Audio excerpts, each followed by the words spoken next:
Look, I'm very happy to be here today, Minister, to discuss some of the issues facing students right around the country. And I do so as the youngest member of the Dáil. Of course, you and me, Minister, had something in common. When we were first elected, I was admiring that photograph on your Twitter recently of your election 10 years ago this week, and that we were both elected to Dáil Éireann at an extremely young age. And I think that brings with it not only the responsibility to our constituents, but also for our age bracket and group in society. And I'm quite conscious of that as the youngest member of this House, and indeed one of the youngest parliamentarians in the world. And I have to say, this pandemic has brought enormous challenges to your department, both to you as the Minister at Cabinet representing this department, and I acknowledge that.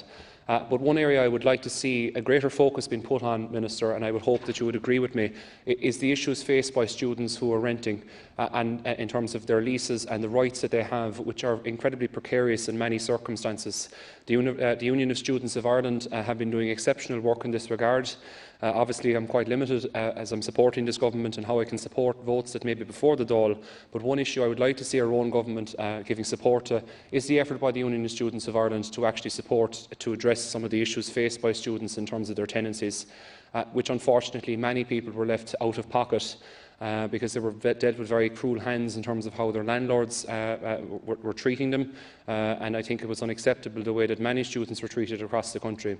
So, Minister, I would ask you that you would put focus into that particular area. In the limited time I have left, Minister, I would also ask you to give further consideration to some of the aspects of the Cassell's report, of course, which identified many of the funding shortfalls that fall within your department's remit.